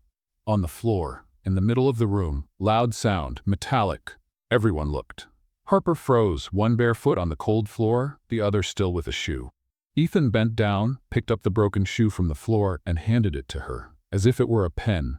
No laughing, no smiling, completely neutral. Harper took the shoe, looked at it, then at the investors, and whispered to the shoe. Traitor. One of the executives let out a muffled laugh. Harper put the broken shoe on the chair, kicked off the other one too, and continued the presentation. Barefoot. Both feet. Ethan glanced upward for a second, his jaw tightened, clearly holding back laughter. Harper showed the numbers, the fraud, the corrected errors, the revised projections, and when she finished, the room was silent. The CEO removed his glasses, cleaned them, put them back on. How old are you? 27. And you found all of this on your own? Yes, he looked at Ethan. Is she always like this? Ethan finally let the smile appear. Small, but real, always. The CEO nodded. The contract continues, but with one condition. Harper felt her heart race. What condition? You supervise the due diligence, personally. He pointed at her. If there is anything else wrong, I want you to find it before we sign. Harper looked at Ethan. He nodded. Once, she turned to the CEO. I accept. They shook hands. And when they left the room, Harper still barefoot, shoes in hand, she let out the breath she had been holding. I did it. You did. Ethan stopped in the hallway. Barefoot. My shoe betrayed me. I noticed. He smiled. For real. And Harper felt something tighten in her chest. That was when Ethan's phone rang. He answered. Callahan. Pause. His expression changed. When? Longer pause. Are you sure? He hung up, looked at Harper. That was the legal department. They found more evidence. The fraud was bigger than we thought. How much bigger? 83 million. He took a deep breath. And it was not just Meredith. Harper felt the ground disappear. Who else? Ethan showed her the phone screen. One name. Richard Palmer, VP of Finance. Harper read it twice. The VP of Finance was involved? Apparently, he was the mastermind. Meredith was just the executor. Harper thought fast. If he was involved, he had access to everything. All the contracts, all the accounts. Ethan nodded. And he's still in the company. Silence, and then Harper said, "We need to go back, now." Ethan was already dialing. "Gary, prepare the car." On the other end, Gary's voice. "Emergency protocol activated, sir." Richard Palmer was fired within 48 hours, escorted out of the building by security, not by Gary, who would have insisted on following full protocol with 3 identification checks, but by an external team. The board voted, unanimous, criminal charges recommended, $83 million recovered over the next 18 months, according to the legal department. And Harper? Harper had been promoted, officially, Director of Compliance and Internal Audit. Salary tripled, her own office, a 5-person team reporting directly to her. Everything she had always wanted. And that was exactly why she was standing in front of Callahan Industries at 7 in the morning on a Friday, holding a box with her belongings, trying to gather the courage to go in. Because she was going to resign. Gary saw her arriving. He didn't say anything, just opened the door, his face carefully neutral, but his eyes saying everything he couldn't say out loud. "Protocol, miss," he whispered. Harper nodded. She couldn't speak. The elevator went up in silence to the 22nd floor. When the doors opened, Harper whispered to the panel, "At least you didn't freeze today. Thank you for that." The elevator didn't respond, but the hallway lights flickered as she walked past. Once, twice. Harper looked at the ceiling. "Even the lights know I'm leaving." She walked to Ethan's office. The door was slightly open. He was standing in front of the window, hands in his pockets, looking down at the city the way he always did when he was processing something difficult. Harper knocked lightly on the door. Ethan turned, saw the box, and understood immediately. "No," he said, "I need to." "No." Harper stepped inside, closed the door behind her, and placed the box on the table. "Ethan, please, listen to me." He crossed his arms, a defensive posture, something Harper had never seen in him before. "You're going to resign, after everything, after saving this company 3 times in 1 week. Exactly because of that." Harper took a deep breath. "I don't belong here. That is, look at me." She opened her arms. "I break everything I touch. Literally. $8 million prototypes, printers, elevators, shoes, and important meetings. I'm a walking disaster. You're the most competent person who has ever worked in this company. I've been here for 2 weeks. And in 2 weeks you found fraud that auditors with 10 years of experience didn't catch." Ethan took a step closer. "You saved a $350 million contract. You exposed $83 million in theft. I became a headline." Harper burst out. "My photo is on every business site as the CEO's mysterious employee. Everyone thinks I'm using you to climb the ladder, or that you're favoring me because we. She couldn't finish. Ethan finished for her. "Because we what, Harper?" Silence. The kind of silence that makes the world stop. Harper looked at him, at the man who had defended her publicly, who had held her hand in the elevator, who had almost kissed her in the hallway. And she whispered, "I will never be good enough for your world. You're wrong." "No, I'm not." Harper felt tears burn. "You're the CEO of a billion-dollar company. I'm me. I talk to printers. I cause outages just by touching things. I talk to myself all the time. You fixed me?" Harper froze, blinking. "What?" Ethan stepped closer, now less than 3 feet from her. "I spent 5 years timing efficiency, turning everything into numbers, forgetting how to be human." He looked into her eyes. "And then you walked into the wrong room, spilled coffee on the most expensive prototype in the company, and made me laugh for the first time in years." Harper couldn't stop the tear that fell. "Ethan, I don't care if you shut down the whole city every time you touch something," he said. "I don't care if every elevator in the building stops when you step inside. I don't care about photos, headlines, or what anyone thinks." Pause. "I only care about you." Harper opened her mouth to answer, but before she could, she felt something change in the air. A low buzzing, coming from the fan in the corner of the office. She looked. The fan was on. Normal. Spinning calmly. But Harper knew that sound. It was the sound of things about to go very wrong. "No," she whispered. "Not now, please." The fan sped up, spun faster. And then she picked up the stack of reports on Ethan's desk and sent papers exploding across the room. Sheets flew everywhere, spinning, floating, falling like office snow. Harper froze in the middle of the paper storm. Of course. Ethan looked around. Paper on the floor, paper on the couch, paper on the desk, paper in his hair. He pulled a sheet off his head, looked at it, and said, completely serious, "I'll help." "You don't have to. I'll help," he repeated. And he crouched down, starting to gather the papers. Harper stood still for 3 seconds, tears running down her face, paper still falling around her, and then she crouched too. They picked up the papers in silence, sheet by sheet, until only 2 were left on the floor. Harper picked one up, Ethan picked up the other. And when she stood, holding the messy stack against her chest, she let out a laugh that was half crying. "Even when I leave, I make a mess." Ethan didn't laugh. He just looked at her with that intensity that made Harper feel he could see through every layer of protection she had built. "Then don't leave." Harper closed her eyes. "I have to go." "Why?" "Because I'm afraid." She opened her eyes, the tears falling freely now. "I'm afraid you'll realize I'm really not good enough, that I'm just the girl who breaks things and talks to herself and doesn't know how to use the right forks in expensive restaurants." "Well." Ethan placed the papers on the desk. "I'm afraid you'll realize I time everything because I'm terrified of wasting any minute I could be spending with you. That I pretend I don't find it amusing when you break things because if I start laughing, I won't be able to stop. And that I don't care about forks because I spent my whole life eating dinner alone, and for the first time in years, I truly wanted to be in that restaurant." Silence. Harper looked at him and whispered, You're afraid?" "Always," Ethan admitted. "But less when you're around."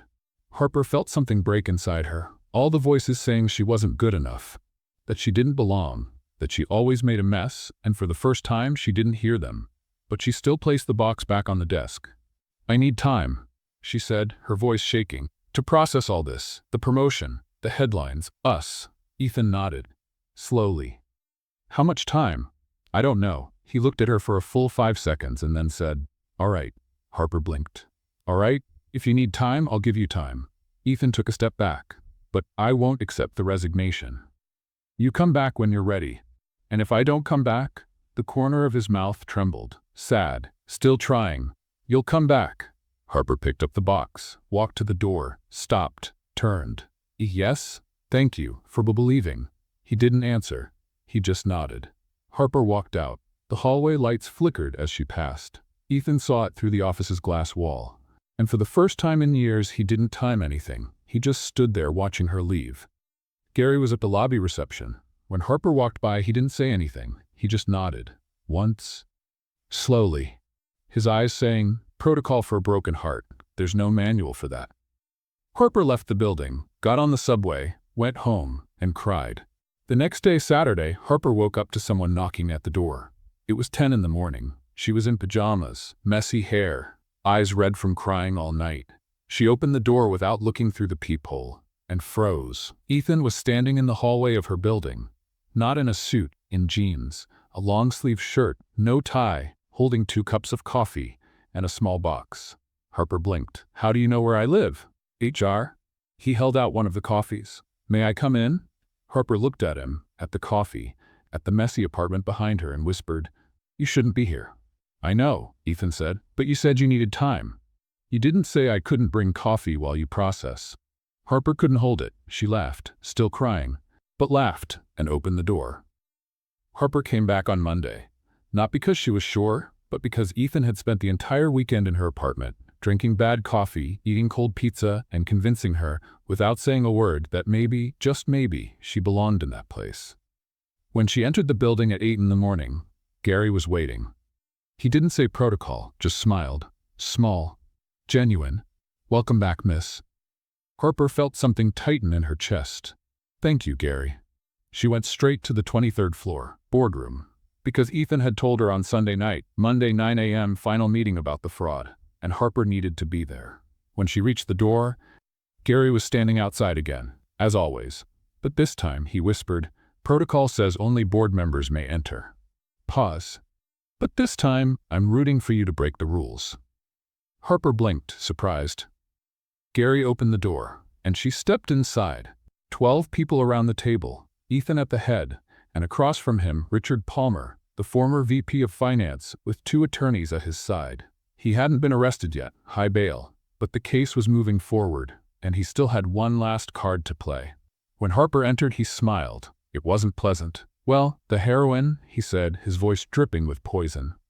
"Miss Lane, who's been here 2 weeks and somehow found fraud that no one else saw."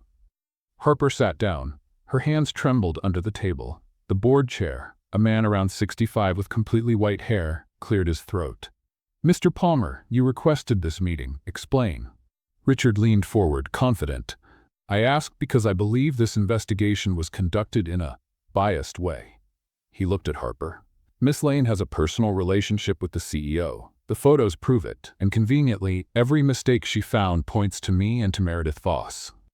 Tense silence. One of the board members frowned. "Are you suggesting she fabricated evidence?" "I'm suggesting she had personal motivation to incriminate me." Richard smiled, "and the CEO allowed it because he is involved with her." Harper felt her blood boil. Ethan opened his mouth to respond, but Harper spoke first. "May I say something?" The chair nodded. Harper stood, took a slow breath, and said, "At least today I didn't spill coffee. Yet."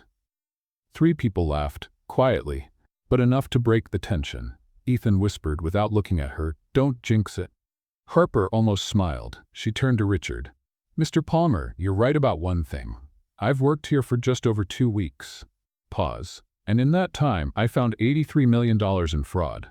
Not because I'm a genius, but because I actually looked." She clicked the remote. The screen behind her lit up. Timestamps, bank transfers, emails, everything. "These are the transactions you approved personally, each one redirecting funds to offshore accounts," Harper pointed. "The auditors didn't see it because you edited the reports before they reached the board." Richard went pale. You can't prove."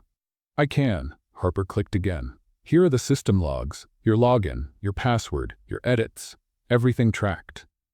One attorney whispered to the other. Richard slammed the table. "She's lying. She was hired to sabotage me." "I was hired as an analyst," Harper said, her voice steady even as tears burned behind her eyes. "And I did my job, even when people tried to discredit me, even when I was accused of using charm to get ahead, even when they said I wasn't good enough." She looked him straight in the eyes. "But I always was." Complete silence. The board chair looked at the documents, then at Richard, then at Harper. "Motion to remove Richard Palmer from all positions, cancel Bennett's, and forward all evidence to the public prosecutor's office. All in favor?" 11 hands went up, unanimous. Richard turned white. His attorneys gathered their folders, already preparing to leave, and when he walked past Harper, he whispered, "You'll regret this." Harper turned to him. "No, I won't." He left, escorted by security. The room emptied little by little. Board members stopped to shake Harper's hand, to thank her, to tell her she had done the right thing. When only 2 people remained, Harper and Ethan, she finally exhaled. "I did it." "You did." Ethan stood and walked to her. "And you were incredible." Harper felt the tears finally fall. "I thought I was going to faint." "You didn't," he smiled. "You took him down, with logic, with evidence, with the truth." Harper wiped her tears, laughing, and without spilling coffee. "Yet," Ethan reminded. She laughed for real this time. And then he did something she didn't expect. He held out his hand. Harper looked at his hand, then at him. "Ethan, I know," he said. "Everyone will see. Everyone will talk, but I don't care." Pause. "Do you care?" Harper looked at his hand and then took it, firmly. They left the boardroom together, fingers intertwined. Gary was at the door. He saw them, and he smiled. 3 people in the hallway saw them too, stopped, watched. And one of them, a junior analyst, raised his phone as if to take a picture. Harper noticed, froze, but Ethan squeezed her hand. "Let it be." She looked at him. "Are you sure?" "Completely." And they kept walking, in front of everyone, not hiding, not afraid. When they reached the elevator, Harper whispered, "This is going to be a headline again." "Probably." "And you don't care?" Ethan pressed the button. The doors opened. "The only thing I care about is holding my hand." Harper felt her heart race. They stepped into the elevator, and when the doors closed, Ethan turned to her. "Harper?" "Yes?" "I didn't time anything today." She blinked. "Nothing?" "Nothing." He smiled. "For the first time in 5 years, I let the clock stop." Harper felt something break inside her. All the walls, all the fears.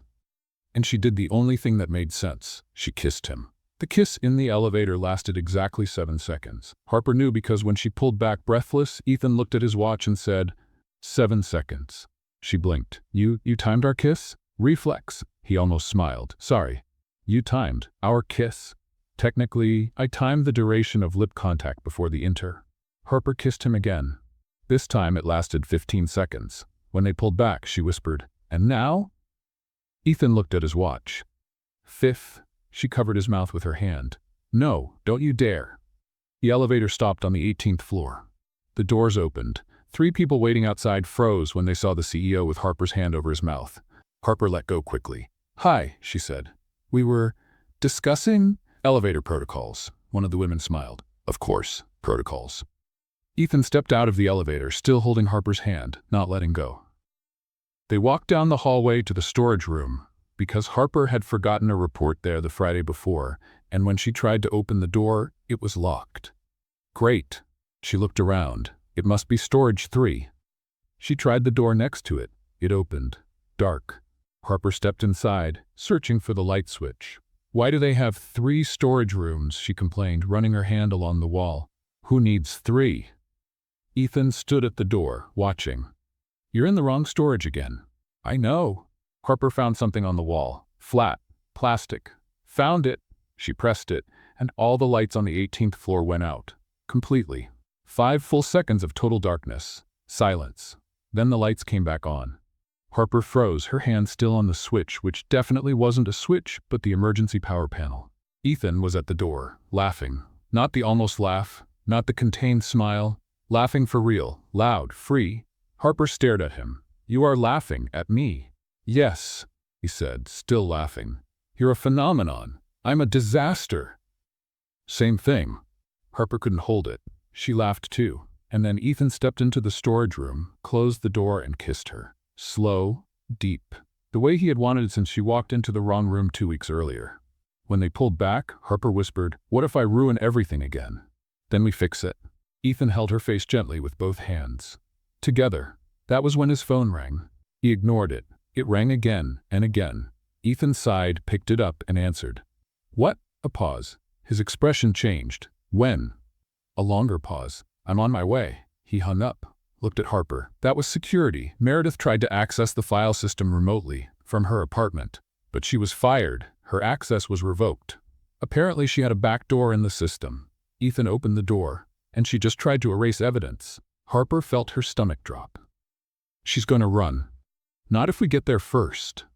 They ran, literally, down the stairs because Harper refused to step into an elevator again that day, to the ground floor where Gary was waiting with the car already running.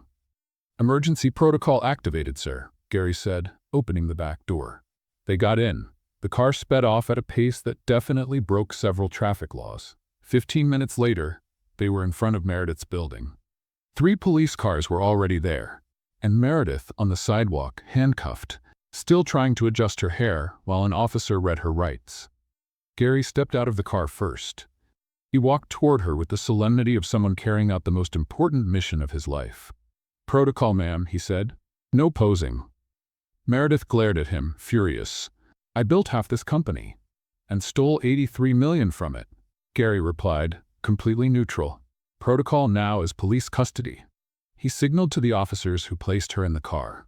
When the police vehicle left, Gary turned to Harper and Ethan. "Protocol completed."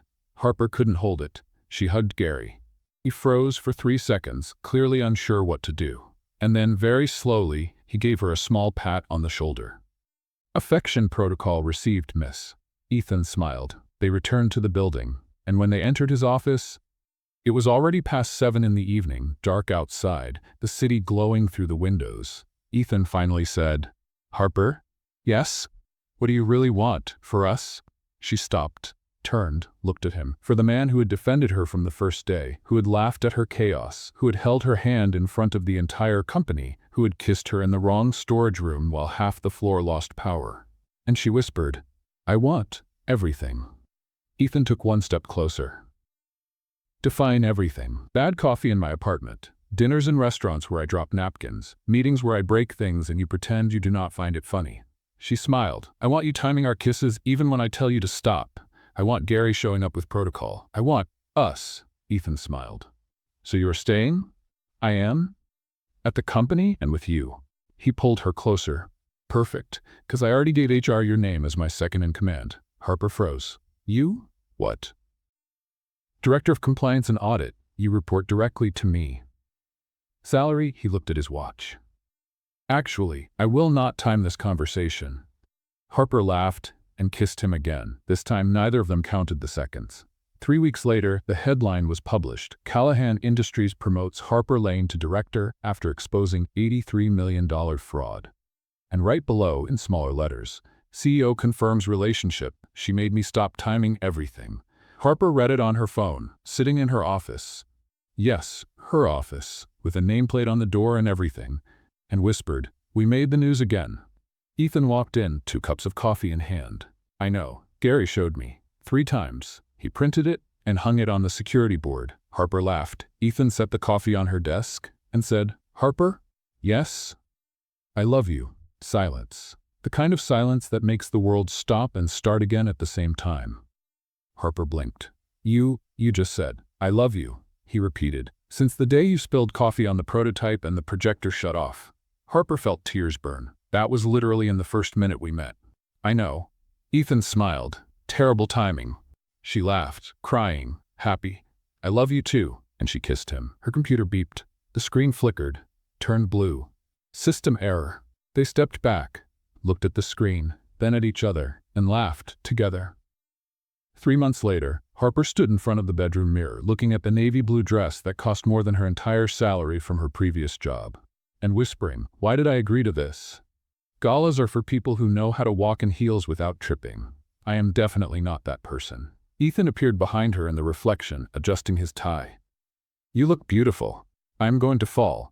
I know. You should not agree so fast, he smiled. That smile that now came easily. I will be right beside you. If you fall, I will catch you. Harper turned to him. Do you promise? Always. The annual Callahan Industries Gala took place every December. Red carpet, photographers, 300 guests, investors, partners, board members, press, and Harper, who 3 months earlier was being accused of using charm to move up in the company, was now entering the event on the arm of the CEO. Officially, publicly, with photographers taking 1,000 photos per second. When she stepped onto the red carpet, Harper whispered to her own foot, Please, do not embarrass me today. The carpet shifted, not much, just enough for Harper to lose her balance. She felt the ground disappear, her heels slip, and before she could process the level of humiliation that was about to happen, Ethan caught her, firm, fast, as if he had been expecting it. Harper looked at him, horrified. The carpet moved. I noticed. Carpets are not supposed to move. Statistically, no. He set her back on her feet, but with you, they always do. The photographers caught everything. Flash, flash, flash. Harper knew that the next day that photo would be everywhere. CEO saves girlfriend from fall on red carpet. Perfect. Inside the ballroom, Harper tried to blend into the crowd, be invisible, drink champagne quietly in the corner. It did not work, because 15 minutes later, the host went on stage and said, And now, we would like to invite to the stage the Director of Compliance and Audit, Harper Lane. Harper froze. What? She whispered to the champagne glass. I did not know I had to go on stage. The glass did not respond. Ethan appeared beside her. You did not know because I did not tell you. Ethan, you would have said no. Exactly. He smiled and gently pushed her toward the stage. Harper climbed the 3 steps, each one feeling like a mountain, and stood in front of the microphone, 300 people looking at her. The host handed her the microphone. Harper took it, and it screeched, loud, high-pitched, for 5 seconds. Everyone covered their ears. Harper looked at the microphone. Of course, she whispered. Of course it did. Laughter in the audience. She took a deep breath. Hi, I am Harper, and I do not know why I am here. More laughter. 3 months ago, I walked into the wrong meeting room and spilled coffee on the most expensive prototype in the company. Pause.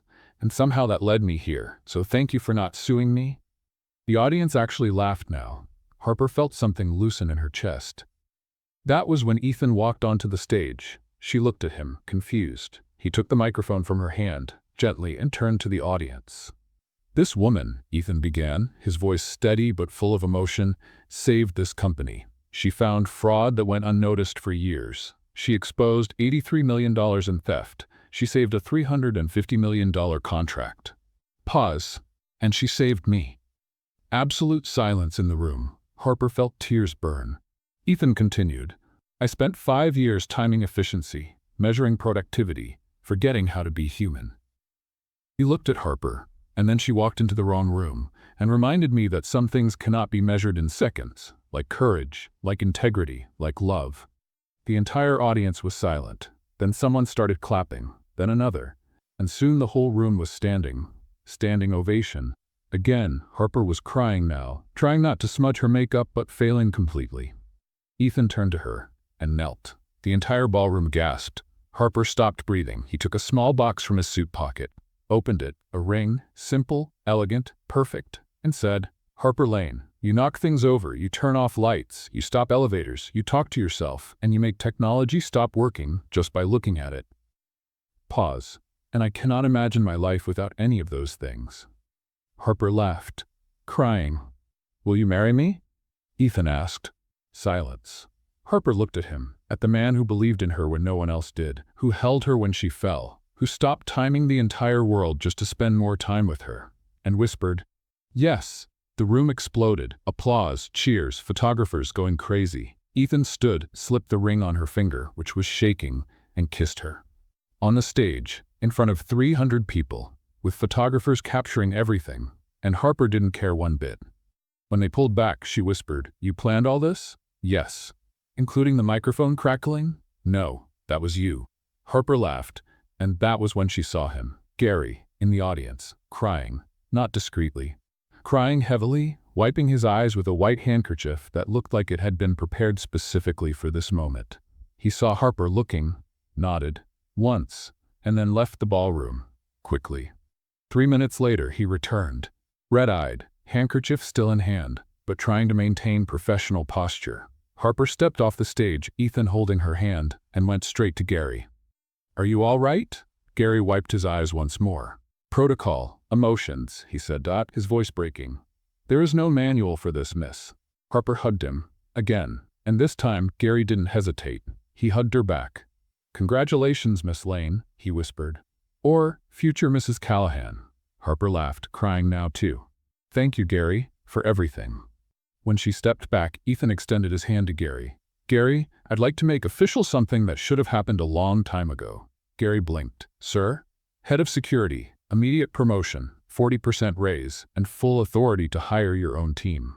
Gary stood still for 3 seconds, and then smiled. For the first time in history. Gratitude protocol, sir. The celebration went on for 2 more hours, people stopping to congratulate Harper and Ethan, to look at the ring, to ask about the wedding date. And when they finally left, it was past midnight.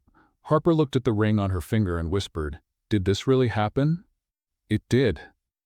You proposed to me, on stage, in front of 300 people. Yes. And I said yes, yes. Harper stopped on the sidewalk, looked at him, and laughed. We are officially the most cliché story in corporate history.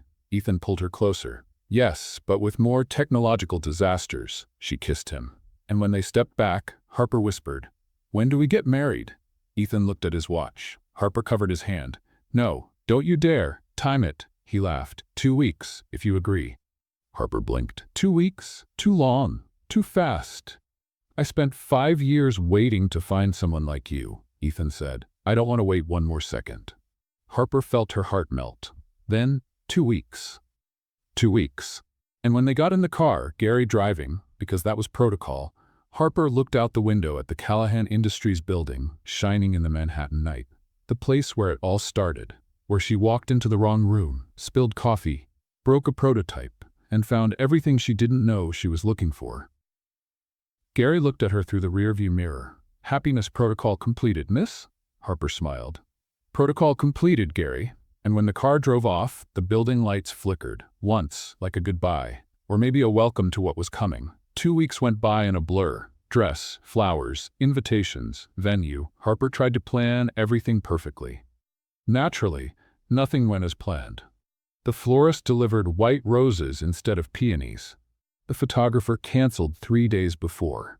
And the cake, which was supposed to have 3 tiers, arrived with 2.5 because the third had an accident during transport. But Harper didn't mind, because on the morning of the wedding, when she woke up in her apartment, Ethan had insisted on spending the night apart for tradition. She looked at the dress hanging on the closet door and whispered, "Today I'm getting married to Ethan Callahan, the man who times everything but stop timing when he's with me." The dress didn't answer, but the bedroom lights flickered once. Harper laughed. "Even you're emotional. The ceremony would be at 3 in the afternoon, hotel garden, 50 guests, intimate, elegant, exactly what Harper had always wanted without knowing she wanted it. When she arrived, 15 minutes late because Manhattan traffic respects no wedding, Gary was waiting at the entrance, in a tuxedo. Perfect. He saw her and his eyes filled with tears immediately. "Protocol," he began, his voice breaking. "Beauty." Harper hugged him. "Thank you for being here, Gary. Protocol for being present at important events." He wiped his eyes with a handkerchief he had already prepared. Also, affection protocol. When she entered the preparation room, 3 friends were waiting to help with the last details. Makeup, hair, veil, and that was when Harper saw the small box on the table. With a note, "For the woman who breaks everything except promises, E." She opened it. Inside, a bracelet, delicate, silver, with a tiny engraving. 47 seconds was only the beginning. Harper laughed and cried at the same time. At 3:20 in the afternoon, 20 minutes late, which Ethan definitely timed, Harper began walking down the garden aisle. 50 people stood up, but Harper saw only one, Ethan, at the altar, in a black tuxedo, looking at her as if she were the only person in the world. When she reached him, he whispered, 20 minutes. New record. Traffic. I know. I timed it too. Harper almost laughed right there in the aisle. The ceremony began. The officiant, a short man in his 70s, cleared his throat and started, "We are gathered here today to celebrate the union of Ethan Callahan and Harper Lane in marriage." That was when the microphone squeaked. Not much, just enough to make everyone jump a little. Harper looked at the sky. Of course. Laughter from the guests. The officiant continued, smiling now. "If anyone knows of any reason these two should not be married, speak now or remain silent forever." Silence. Gary, seated in the front row, wiped his eyes again. "Now," the officiant said, "the couple has prepared their own vows." "Ethan?" Ethan held Harper's hands and said, "Harper, when you walked into the wrong room 4 months ago, I timed the chaos you caused. 47 seconds. Pause. And in those 47 seconds, my entire life changed." Harper felt tears burning. "You taught me that efficiency is not everything, that some things cannot be measured, that the best things in life happen in the moments we don't plan." He smiled.